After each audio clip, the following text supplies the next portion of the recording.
साथीहरु वेलकम छ मेरो मन्जु नेपाली किचनमा र आज चाहिँ म तपाईहरुलाई मेरो किचनमा म नेपाली स्टाइलमा झोल लोकल कुखुराको झोल बनाएर देखाउन गइरहेछु। तपाईहरुसँग शेयर गर्दै छु, हेरिदिनु होला सजिलोसित है। अनि प्रेसर कुकरमा बनाउँदै छु छिट्टोको लागि, छिट्टो मिठो हुने गरी। यसरी यसकारण हेरिदिनु होला। र म यो मासुको लागि के लिदै छु भने त्यति केही स्पेशल त हैन, तर झोल हालेर मिठो गरेर खाने भनेर यसको लागि मैले लिएको छु 3टा प्याज। प्याज यहाँ बेसी छैन, ग्रेभी होइन झोल हो, त्यसले गर्दा 3टा प्याज, 2टा टमाटर काटेको छु, अदुवा लसुनको पेस्ट बनाएको छु, 2टा खुर्सानी छ। खुर्सानी तपाईहरुले आफ्नो अब पिरो खानुहुन्छ मजाले हाल्दा हुन्छ। अनि यहाँ जिरा, धनियाको पाउडर, यो 5 फोरन हो, यो साथीहरुलाई थाहा छ होला 5 फोरन। अनि यो चाहिँ हल्दी, नुन, अनि यो तोरीको तेल। म चाहिँ माछा मासुमा तोरीको तेल नै हाल्छु भनेर थाहा छ होला हगि साथीहरु। र म अब सुरु गर्छु। मेरो तेल तातिनु आटेको छ, म तेल तताउँदै छु है साथीहरु।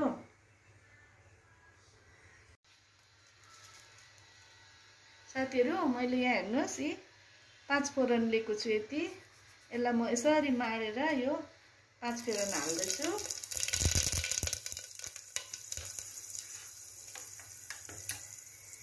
अब यहाँ म प्याज हाल्दै छु।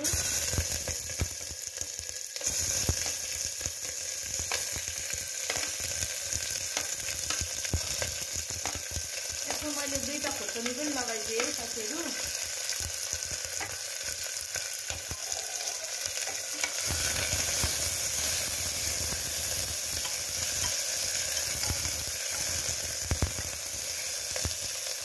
यो प्रेसर कुकरमा चाहिँ लोकल कुखुरा चाहिँ मलाई छिटो लाग्छ। भाडामा गलाइरहनु भन्दा चाहिँ प्रेसर कुकरमा टाइम पनि वेस्ट हुँदैन हैन। 1 घण्टा 1.5 घण्टा लाग्ने ठाउँमा आधा घण्टामै भइहाल्छ। त्यसले गर्दा म बेसी जस्तो लोकल कुखुराहरु चाहिँ, ब्रोइलरहरु चाहिँ म फेरि कराईमै बनाउँछु साथीहरु। अब म यो प्याजलाई अलिअलि रातो बनाउँदै छु साथीहरु, अलिअलि रातो बनाउने छु यसरी चलाउँदै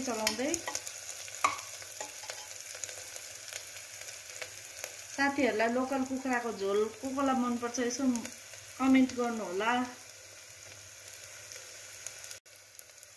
साथीहरु। अलिअलि रातो हुँदैछ, म अदुवा लसुन हाल्दै छु है साथीहरु। अब यो अदुवा लसुनलाई पनि अलिअलि गन्ध जाने गरिकन अलिअलि भुट्दै छु।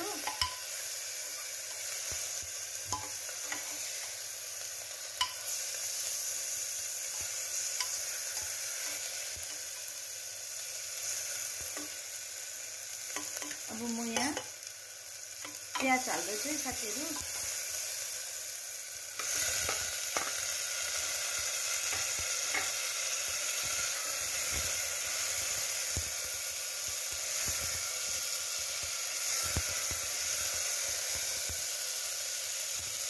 प्याजलाई अलिकति गलाउँदै छु। प्याज र टमाटरलाई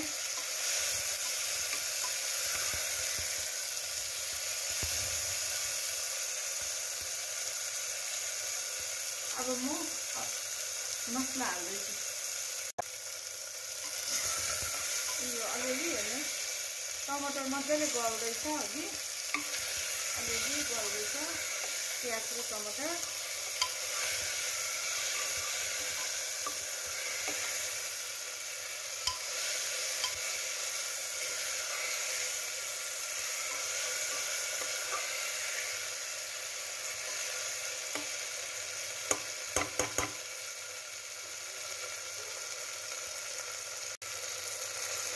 म अब हल्दी हाल्दैछु साथीहरु।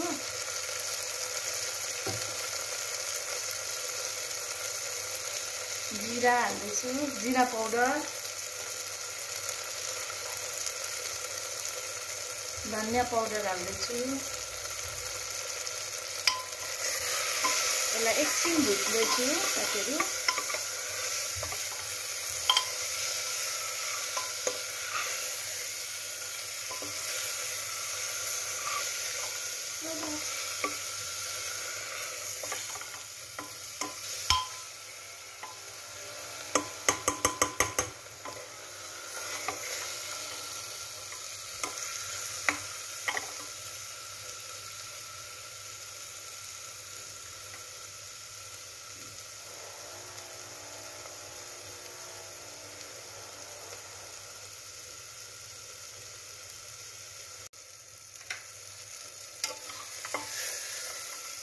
मेरो टमाटर अलिअलि गल्यो साथीहरू। यी मसला पनि मजाले भुटियो।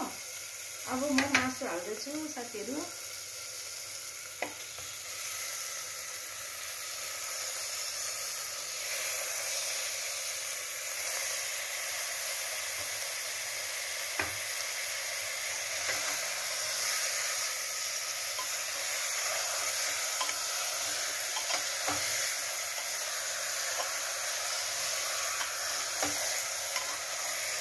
यसलाई म मजाले चलाउँछु एकपल्ट मसला मासु मजाले मिक्स हुने गरी। अब म पानी चाहिँ हाल्दिनँ है साथीहरू। प्रेसर कुकरमा पानी हाल्नु पर्दैन, मासुबाटै पानी निस्किन्छ। अहिले सिटी लाग्दा पहिला चाहिँ मासुबाटै पानी निस्केर भुट्नुपर्छ, त्यसको पछाडि मात्रै पानी हाल्नुपर्छ।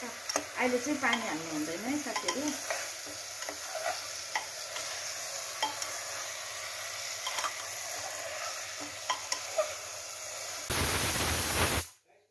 साथीहरू म चाहिँ अब यो कुखुरा त्यति छिप्पेको पनि होइन, कलिलो पनि होइन। यहाँ म 10 सिटी जस्तो लाउँछु, त्यहाँदेखि हेर्छु गल्यो कि गलेन। गलेको छ भने चाहिँ यसलाई राख्छु, भुट्छु।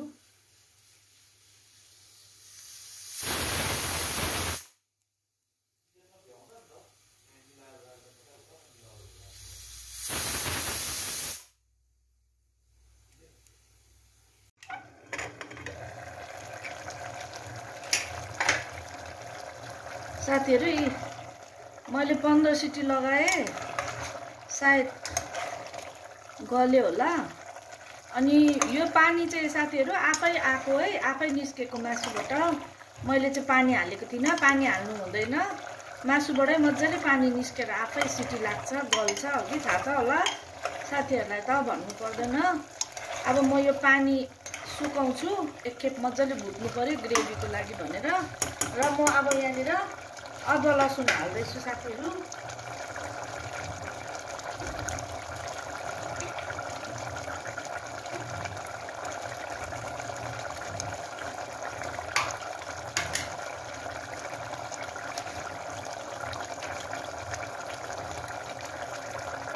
यति म अदुवा लसुन हाल्दैछु साथीहरू।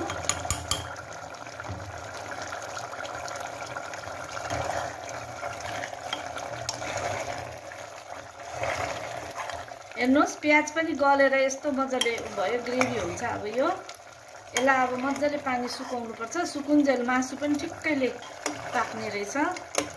मासु चाहिँ तपाईहरुले हेरी हेरी हुन्छ, कोही मासु गल्दैन, फेरि सिटी लाउनु पर्यो छोपेर अलिकति पानी हालेर अघि। तर मैले त पानी नहाल्दै यसरी नै मासुको र प्याजको टमाटरको ग्रेभीमै आफै पानी आउँछ। र अब यसलाई मजाले सुकाउनु पर्यो, यो पानी अलिक ग्रेभी बनाउनुलाई। अब म यसमा गरम मसला पनि हाल्दैछु साथीहरू।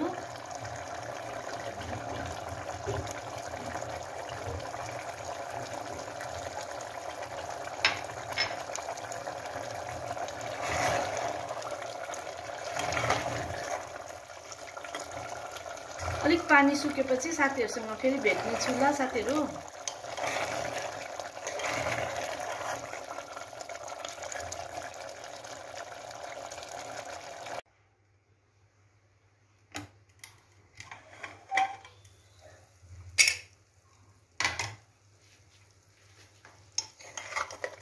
पानी आफै निस्क्यो साथीहरु मासुबाट।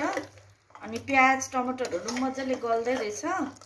अब म यसलाई एकछिन भुट्ने छु साथीहरु। तर गले कि गलेन हेर्नु पर्यो। गलेको जस्तै छ, गलेछ। अब यसलाई म मजाले भुट्दै छु।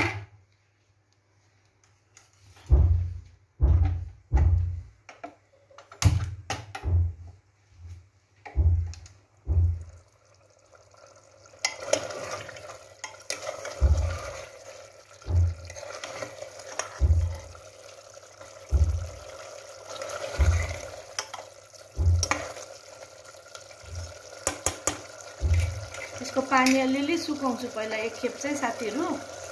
चलाउँदै चलाउँदै भुट्छु।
चलाउँदै भुट्नुपर्छ यसलाई मसला सुकाउनुलाई मजाले।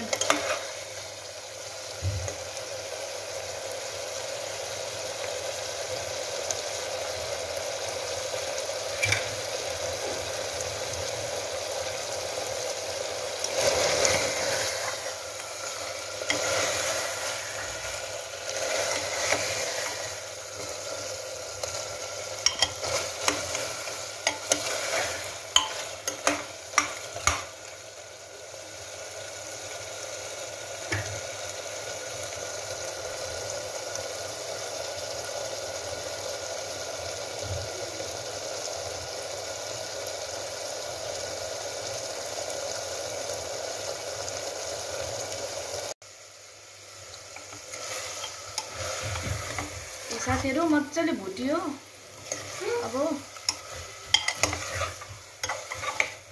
अब म यसमा रस झोल लाउँदै छु। हामी झोल खाने, त्यसले गर्दा तपाईहरु यस्तै फ्राई गरेरै भुटेरै खानुहुन्छ भने पनि ठिकै हो। हामी चाहिँ यो मैले तातो पानी हाल्दै छु है साथीहरु। पानी तताएर हाल्यो भने चाहिँ अलिक टेस्ट राम्रो हुन्छ। म चाहिँ निकै झोलै हाले।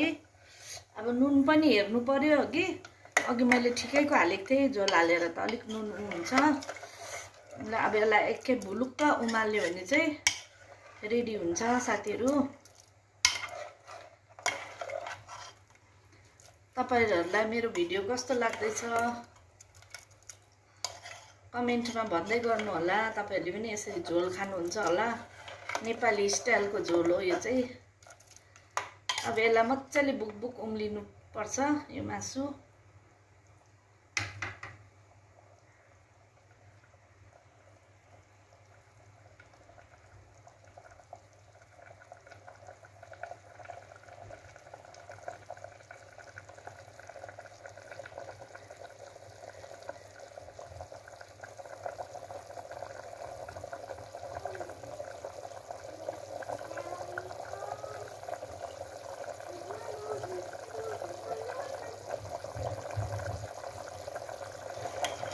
साथीहरु अब यो मासुको झोल पनि उम्लियो है।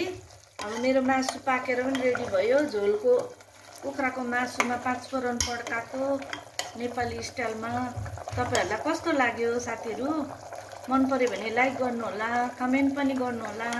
अनि नयाँ भ्युअर्सहरु हुनुहुन्छ साथीहरु भने सब्स्क्राइब पनि गरिदिनु होला।